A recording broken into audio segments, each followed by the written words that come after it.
Channel నుండి వచ్చాయి. So మన విలేజ్లో జరుగుతున్న ఈ జాతర గురించి మహోత్సవాల గురించి ప్రత్యేకంగా ఏయో జరుగుతాయి, ఎన్ని సంవత్సరం జరుగుతుంది ఈ కార్యక్రమం గురించి చెప్పగలరు? మాది పల్లిగంట్రేడు. నా పేరు రిల్లప్పారావు. నేటికి 3 పూజారుల నుంచి నేను తెలుసు ఈ యాత్ర గురించి. 3 పూజారులు చూశాను. అప్పుడు అవన్నీ వదిలేయండి, మనకి తెలిసింది 3 పూజారుల నుంచి మనకు తెలుసు. గత ఎన్ని సంవత్సరాలు జరిగేది, ఎన్ని తరాలు జరిగేది మనకు తెలియదు కదా. 40 సంవత్సరాలు ప్రతి సంవత్సరం ఇలా యాత్ర జరుగుతూనే ఉంటుంది. శ్రీ ఎల్లమ్మవారి యాత్ర సందర్భంగా ఆ రాత్రికి బుర్రకథ పెడతాం. తర్వాత మరుసటి రోజు తల్లికి పశువులు ఇవ్వడం, రథ ఉత్సవాలు జరుగుతుంటాయి. చుట్టుపక్కల జనాలందరూ విపరీతంగా వస్తూ ఉంటారు. వచ్చినా జయప్రదంగా చేస్తారు. దానివల్ల ఎవరికి ఇబ్బంది ఉండదు. ప్రతి ఏటా మార్చిలో కానీ ఫిబ్రవరిలో కానీ జరుగుతుంటాయి.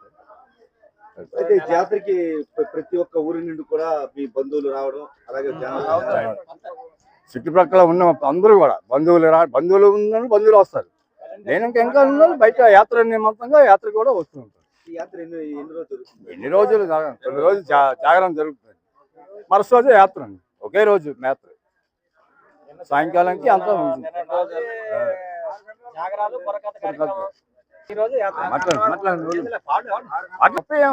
చాలా దూరం చూసుకుంటారు. పల్లిగండ్రేడు గ్రామం. మా గ్రామంలో మాకు తెలిసి ఒక పైనుంచి కంటిన్యూ అవుతుందండి. పైనుంచి అవుతుంది. మాకు ఇంటి మాకు 60, 70 ఏజ్ గ్రూప్ ఉన్నాం ఇక్కడ మేము. అంటే అంతకు ముందు కొంచెం జరుగుతుంది.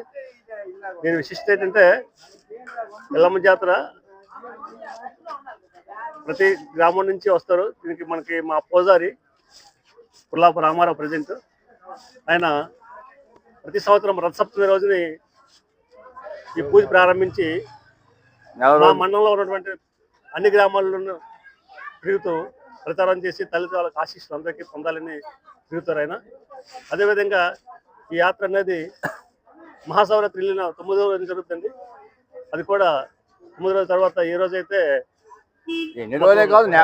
నక్షత్రం ఎప్పుడైతే మాకు ఆ టైం గడియలు కలుస్తాయో అప్పుడు అదే రోజు సాయంత్రం 4:30, 5 గంటల మధ్యలోనే రథం తిప్పుతామండి. రథంతో ఊరేగింపుగా గ్రామంలోంచి తల్లి సన్నిధికి వెళ్తామండి. సన్నిధి దగ్గర పూజారిని సినిమాకి వేలాడదీసి సినిమాతో ఊరేగింపు తీసుకెళ్తామండి. అక్కడి నుంచి గుడి దగ్గర 3 సార్లు ప్రదక్షిణ చేస్తారండి. ఆ ప్రదక్షిణ అయిన అనంతరం యాత్ర ముగింపు జరుగుతుంది. దానికి ముందు రోజు మనం ఏదైతే యాత్ర చేస్తామో ముందు రోజు జాగరణ అంటామండి. తెల్లవాళ్ళు కూడా జాగారం ఉంటారు. పూజారి